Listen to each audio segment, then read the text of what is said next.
So today's the day picking up the new bike. If you've watched the video of the Honda CB500X, its last day, you may well have seen some of the comments on the video. In particular, speculation on what the new bike is going to be. The three favourites on the comments have been the Honda Transalp, the Honda Africa Twin, the Honda NX500, and the KTM 790. So what's it going to be? Well, it's going to be a Honda. But out of the three, what do you think I'm going to pick?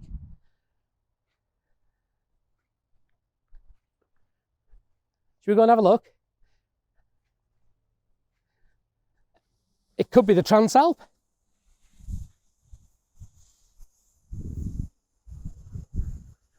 Could be the Africa Twin.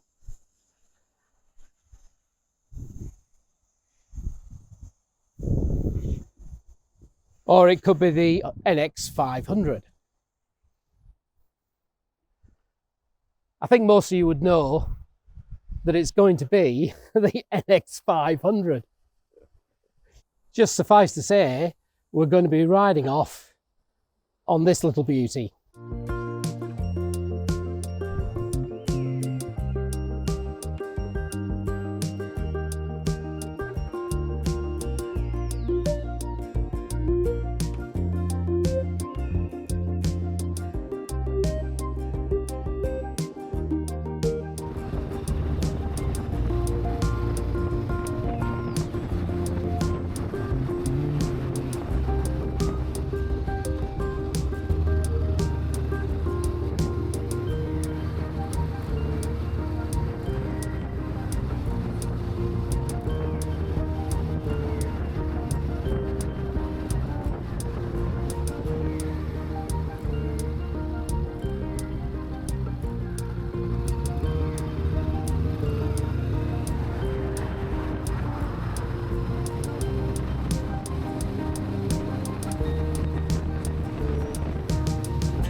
So guys, had my first ride on the Honda NX500, and I've got to say, it was a pleasure. It was a pleasure to be back on a Honda CB500X, which really the NX500 is. It was a pleasure to be on a new bike, obviously. And it was a pleasure to have the TFT screen and the extra wind protection and the general feel of the bike. So this isn't going to be about the bike really. It's not going to be about the workings of the bike. I'll ride it a little bit more before I give you my thoughts on how good this bike is.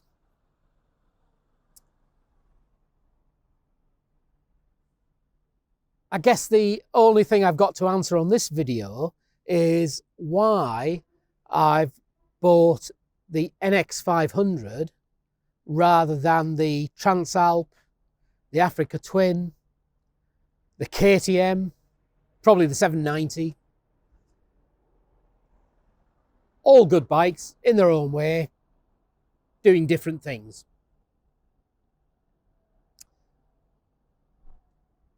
I think the bike that would come closest to me changing would be the Transalp. But this Honda NX500 CB500X is an outstanding all-round bike. And this bike will take you anywhere. I had my 500X for 4.5 years, and really, I give it a good ride wherever I went. Never let me down. Quality held up. There really was only one bike that I was going to buy, and that was this bike. And it's for multiple different reasons. But one of them is cost. That £7,000, I could afford to part exchange and buy this without having to finance. And at my age now, I'm 63, I'll be 64 this year, I don't want to be financing motorbikes.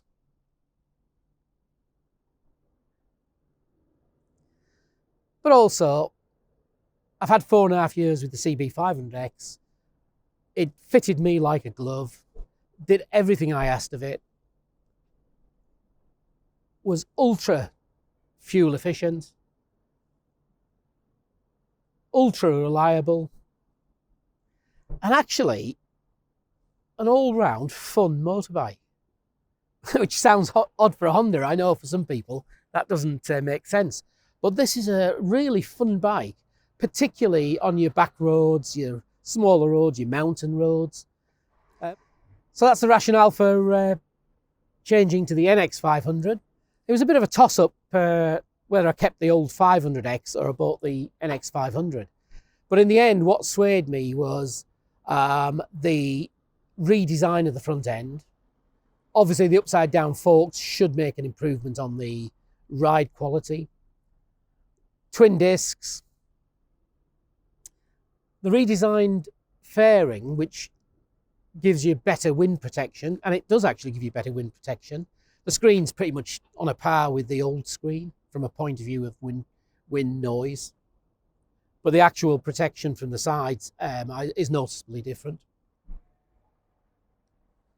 The traction control as well is a good feature to have on a bike. I mean, at this budget value, excellent feature to have on a bike. And it's switchable, so you can switch it off when you go off-road. But the big determining factor for me would be the multifunction TFT screen. And already, with my aging eyes, I've seen a big improvement for me to read the information from that TFT screen. Anyhow, I'm not going to get into too much detail about the bike. I've only rode it for half an hour or so. And albeit that's been a good experience, I want to ride it more before I give you my thoughts on the bike in comparison to the CB500X. So thanks for watching. Thanks for having a bit of fun about the choice of bike. And hopefully it largely meets with approval. But if it doesn't really matter, does it? Anyway, thanks a lot, guys. Going to finish the coffee, and actually I'm going to go home, read the manual, as you have to do when you get a TFT multifunction display, and tomorrow should be out on it tomorrow.